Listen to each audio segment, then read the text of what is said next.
नमस्ते सदावत्सले मातृभूमि। हम लोग दिल्ली यूनिवर्सिटी में एक बड़ी बात को डिस्कशन करने जा रहे हैं। सवाल यहाँ पर ये भी है कि माइनॉरिटी के नाम से इंस्टीट्यूशंस हमारे देश को कब तक खेलेंगे और कितना खेलेंगे। माइनॉरिटी इंस्टीट्यूशन, क्रिश्चियन माइनॉरिटी, भाई क्रिश्चियन तो 1947 के बाद भारत से चले गए थे, मुसलमान भी 1947 के बाद से भारत चले गए थे। अब जो बचे उनको इतने अधिकार कि मेजॉरिटी एक्सेस हो गया, मेजॉरिटी को समस्या होने लगी, देश के ओरिजिनल इनहेबिटेंट को समस्या होने लगी, मतलब देश के ओरिजिनल रिलीजियस इनहेबिटेंट को समस्या होने लगी। आप सोचिए कि संविधान में सुविधा, आप सोचिए कि इंस्टीट्यूशंस में सुविधा, आप सोचिए कानूनों में सुविधा और प्रोटेक्शन अलग से। कितना प्रोटेक्शन?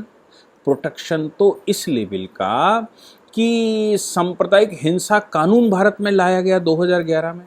हालांकि वो कभी संसद नहीं पहुंच पाया, लेकिन उसका मसौदा अगर आप पढ़ेंगे तो मालूम पड़ जाएगा कि माइनॉरिटी की तरफ अगर आप आंख उठाकर भी देखेंगे तो माइनॉरिटी कंप्लेंट कर दे तो आपसे कोई प्रश्न नहीं पूछा जाएगा, माइनॉरिटी से कोई प्रश्न नहीं पूछा जाएगा, उसका नाम भी डिस्क्लोज नहीं किया जाएगा, लेकिन आपको उठाकर बंद कर दिया जाएगा। इतना खतरनाक कानून यूपीए सरकार के दौरान, मनमोहन सिंह सरकार के दौरान भारत में आने जा रहा था। हालांकि अत्याचार करने में कोई कमी नहीं रखी यूपीए ने, हेड करती थी। हालांकि देखने में तो सरदार जी बैठे हुए थे, लेकिन हकीकत है कि वो स्वयं, उनका स्टेटमेंट एक बार आया बलवीर पुंज जी के माध्यम से कि उन्होंने कहा कि सिंह के ऊपर जब माता सवारी करती है तो कभी देखा है? क्योंकि बलवीर पुंज जी ने उनसे पूछा था कि आप सिंह हैं, आप शेर लिखते हैं और फिर भी आप ऐसे दीनहीन स्थिति में रहते। तो उन्होंने कहा पार्लियामेंट के अंदर, मतलब आपस में अनौपचारिक बात हो रही थी, तो उसमें कहा कि कभी शेर के ऊपर माता की सवारी देखी है? वैसा ही मेरी स्थिति है। तो हूँ तो सिंह, लेकिन सवारी माता की है। माता कौन? सोनिया माता की बात करते हैं, सोनिया गांधी की बात करते हैं। हम सब जान ही रहे हैं कि पूरे देश में क्रिश्चियन मिशनरीज़ के स्कूल, उनके अस्पताल और जो गिरजाघर हैं, उन पर विशेष मेहरबानी उनकी थी। माइनॉरिटी इंस्टीट्यूशंस पर विशेष मेहरबानी थी।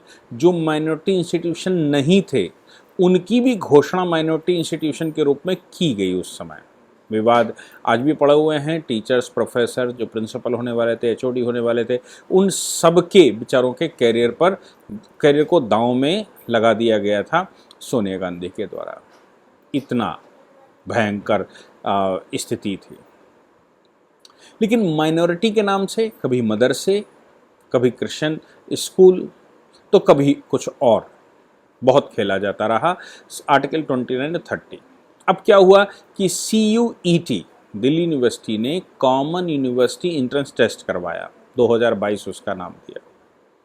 तो minority institution Saint Stephen's college में जो वो एडमिशन ले सकते थे माइनॉरिटी के, वो तो उनको ले नहीं थे, उनका कोटा रहा होगा।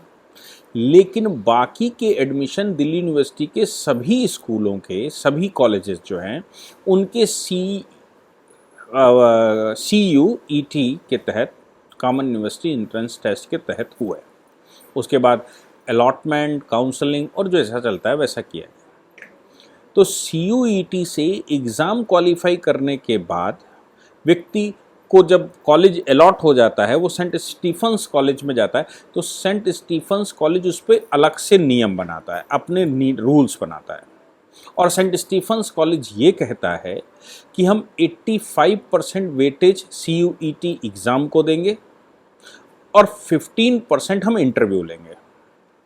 इंटरव्यू का मतलब 15% का मतलब हो गया वो डिस्क्रिमिनेशन करेंगे। तो जो कुछ बच्चे 15% इंटरव्यू की वजह से बाहर हो गए, क्या इंटरव्यू लेंगे? मैं तो समझ नहीं पाया कि जब कॉमन एंट्रेंस हो गया, कॉलेज अलॉट हो गया, तो अलॉट करने के बाद काउंसलिंग आपको करनी है। काउंसलिंग के दौरान आपको ये करना है कि भाई उसके सर्टिफिकेट जेन्युइन हैं कि नहीं हैं, वो एलिजिबल है कि नहीं है, सब्जेक्ट्स के हिसाब से एलिजिबल है कि नहीं है, ये सब कुछ आपको करना था। लेकिन सेंट स्टीफंस कॉलेज ने क्या किया कि 15% की कैप लगा दी और बोले कि हमारे यहाँ इंटरव्यू होगा, जो कोई भी आएगा CUET से, और उस इंटरव्यू में उसको कुछ नंबर मिलेंगे, उसके अनुसार हमारे यहाँ भर्ती होगी। तो स्वाभाविक सी बात है कि डिस्क्रिमिनेशन का रास्ता खोल लिया माइनॉरिटी के नाम से। स्वाभाविक सी बात है कि कमाई का एक जरिया ढूंढ लिया होगा। स्वाभाविक सी बात है कि इंटरव्यू के दौरान यही देखने की कोशिश की होगी कि क्या इंक्लिनेशन टुवर्ड्स क्रिश्चियनिटी है, उसी का एडमिशन लेंगे।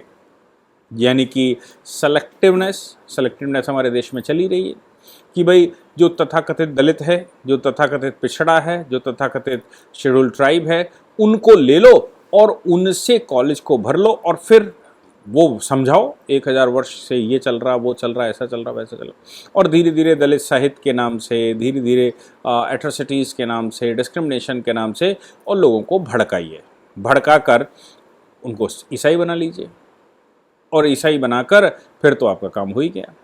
हो सकता है, संभव है कि ऐसा कुछ वहाँ चल रहा हो, लेकिन उन बच्चों में से कुछ बच्चे हाई कोर्ट चले गए और हाई कोर्ट से उन्होंने कहा कि सब पूरे यूनिवर्सिटी के अंदर किसी स्कूल, किसी कॉलेज में ये 15%, 20% कॉलेज के डिस्क्रिमिनेशन पर नहीं है। क्योंकि जब कॉमन इंट्रेंस हो गया और यूनिवर्सिटी के इंट्रेंस के बाद हमको यूनिवर्सिटी ने कॉलेज अलॉट कर दिया, हम वहाँ जाते हैं तो हमारी काउंसलिंग वेरिफिकेशन में होनी चाहिए, हमारी फीस जमा हो और एडमिशन हो जाए। लेकिन जो 15% की कैप है वो केवल इसी प्रकार के इसी स्कूल में। अब कॉलेज का कहना ये था कि भाई हम माइनॉरिटी इंस्टीट्यूशन हैं, हमारे पास कुछ डिस्क्रिशनरी पावर है। तो हम सब जानते हैं कि TMA पाइप फाउंडेशन, यूनिकृष्णन, इन जजमेंट्स में ऑनरेबल सुप्रीम कोर्ट लगातार कहता आया है और बड़े स्तर पर कह चुका है, ऑनरेबल सुप्रीम कोर्ट बड़े स्तर पर इन पर कह चुका है कि ये जो करिकुलम है वो करिकुलम में आपका कोई हस्तक्षेप नहीं रहेगा, आपका हस्तक्षेप केवल एडमिनिस्ट्रेशन तक सीमित है। तो आप एडमिनिस्ट्रेशन तो करवा सकते हैं, एडमिनिस्ट्रेशन देख सकते हैं, लेकिन आपका हस्तक्षेप एकेडमी में नहीं होगा। तो अब जब एकेडमिक यूनिवर्सिटी से ग्रांट है और यूनिवर्सिटी अलॉट कर रही है कोई को, तो फिर आप कैसे रोक सकते हैं? हाई कोर्ट में पिटीशन गई तो हाई कोर्ट ने कहा क्रिश्चियन इंस्टीट्यूशन के नाम से आप किसी हिंदू गैर क्रिश्चियन का कोई इंटरव्यू प्रोसेस सेट नहीं कर सकते। अब गैर हिंदू कह रहे हैं, सॉरी, गैर क्रिश्चियन का कोई इंटरव्यू प्रोसेस सेट नहीं कर सकते, और अगर आपने ऐसा कोई प्रोसेस सेट किया है तो वो अवैधानिक है, वो अवैध है। कॉलेज को ऐसी पावर नहीं है कि वो हिंदुओं के बच्चों का इंटरव्यू ले और उस पर डिस्क्रिमिनेशन अप्लाई करे। और डिस्क्रिमिनेशन, मैंने जैसे आपको कहा, डिस्क्रिमिनेशन में क्या करना चाहते होंगे? डिस्क्रिमिनेशन का मतलब सिर्फ वही कि कौन क्रिश्चियन बन सकता है, ऐसे बच्चों को अंदर लिया जाए, किसके मन में भाव उनको अंदर लिया जाए, बाकी को हटा दिया। दिल्ली हाई कोर्ट का एक अच्छा और सुदृढ़ डिसीजन आया, उसका स्वागत करते हैं दिल्ली हाई कोर्ट के इस डिसीजन को। और सेंट स्टीफंस स्कूल जो इस तरह का डिस्क्रिमिनेशन करता है, हिंदुओं के नाम से करता, हमारे ही देश में हम अब ऐसे हो गए हैं कि किसी इंस्टीट्यूशन में एडमिशन लेने के लिए भी अपने को भेदभाव पूर्वक प्रक्रिया से गुजरना पड़ेगा। क्या बात है इस देश की, मैं कुछ बता नहीं सकता, लेकिन मुझे लगता है कि अब कोई माइनॉरिटी हमारे देश में नहीं है। सबको इक्वलिटी का अधिकार मिलना चाहिए, इक्वलिटी के कर्तव्य होने चाहिए, इक्वल रिस्पॉन्सिबिलिटी सबकी फिक्स होनी ही चाहिए। जय हिंद, जय भारत, वंदे मातरम।